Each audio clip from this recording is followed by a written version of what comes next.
Welcome to spring 2014, and it's almost time for registration to begin. In fact, March 25th is when early registration starts. At this time, you'll register not only for their fall 2014 classes, but also for your summer classes. Well, it wouldn't be App State University's exercise science program if we didn't roll out a new check sheet beginning in fall 2014. What I want to do is I want to go through what changes are going to occur on this new check sheet so that you understand how this is going to influence your registration. Now, the first thing you're going to ask yourself is, should I switch to the new check sheet? Should I switch to the 2014-2015 check sheet? The short answer is no, you should not. You should stay on the current check sheet you're on, unless you're on a very old check sheet. If you're not on the 2013-2014 check sheet, you should switch this spring to get on to that new check sheet. You don't really want to wait until the fall, because if you do, you're going to be put on the 2014-2015 check sheet. And that's not what we want for our current exercise science students to do. We want you guys to be on the check sheet that you were when you first got here, and then updated to this 2013-2014 check sheet. Let me explain to you why. What we're doing for our new incoming freshmen and our transfer students is we're trying to streamline the process a little bit by beginning them with an Introduction to Exercise Science class, which is ES 2002. You're still able to take this class as an elective if you'd like to, but if you were to switch to 2014-2015 check sheet, you'd be required to take that class. You don't want to take an additional class, do you? No, you don't want to. Now, even though you're not going to switch to the new check sheet, there are going to be some additional changes that you have to be aware of because they influence the class that you're going to be taking when you register. These first two changes are very simple changes. What we're doing is we're changing the names of ES 2005 and ES 3005. ES 2005, as you may know, had the name Concepts in Fitness and Performance Evaluation, and ES 3005 had the name Physiological Assessment and Program Management. Those are quite a mouthful. What we've done is we've switched those names to make them be a more logical progression, because we've always kind of said that ES 2005 and ES 3005 are designed to be a 1-2 course sequence.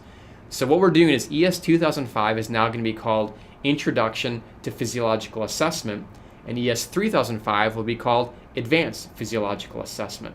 Those names are easier to say, and they also more logically explain what those two classes are designed to be and the fact that they're partnered up with one another. Now, the next change is for Exercise Physiology, a class that many of you have already taken. This was called ES 2010 Exercise Physiology. It's still going to be called Exercise Physiology, but now it's been renumbered to ES 3002. The reason we renumbered it was because we want this class to be a junior level class, and in fact, it's going to become the only required exercise physiology class that our new incoming freshmen and transfer students will take. And I'll explain that in a second here. What's also occurring with ES 3002, which was the old 2010 exercise physiology, is that we're now switching it from being a 2-hour lecture and a 2-hour lab to being simply a 3-hour lecture class. The lab activities for that class we've divvied up between ES 2005 and ES 3005. So what we're going to try to do with this new class as we begin teaching it beginning in the fall is it's going to include elements from basic exercise physiology, but also from advanced exercise physiology. Now, most of you have already taken exercise physiology, and so you're probably wondering, do I need to take more exercise physiology? The answer is yes. You are still going to take advanced exercise physiology, but it's no longer called advanced exercise physiology. So this is the next change for you to be aware of. ES 3450, which used to be called advanced exercise physiology, will now be numbered ES 4100, and it will be called Advanced Topics in Exercise Science. For the next couple of semesters, the class will be taught the same way it's been taught in the past, as an advanced exercise physiology class. But as we transition and get these new freshmen and transfer students into that class, what we're going to make that class become is a class that will allow different faculty members with different research interests to teach that class and allow them to kind of have it be an area or have the class relate to a topic that they're especially interested in regards to research. But this isn't going to apply to you because you still need more exercise physiology to prepare yourself for ES 4555 and other ES classes that you're going to take later on. And so this class, even though it's going to become an elective for our students that are on the new 2014-2015 check sheet, it will still be a requirement for you to graduate. The next change that you're going to be aware of is that the seminar class, ES 4650, is going to be renumbered ES 3700 and renamed Professional Development in Exercise Science. The reason for this name change and number change is that we want students to think about taking this class during their junior year.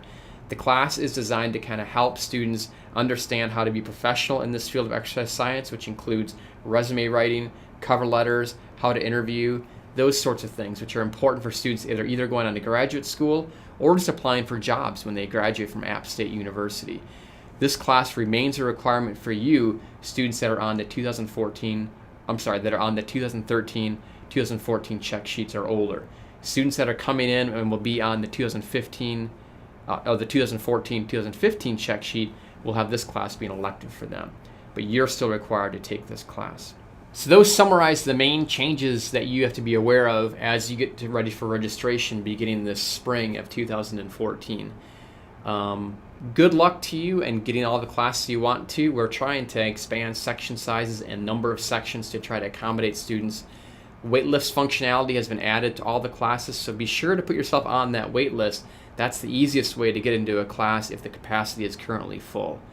As always, ask your advisor if you have specific questions. You can also follow me on Twitter as I post some tips and tricks during registration season. You can also ask questions of me through Twitter, and I'll try to help you out as best as I can.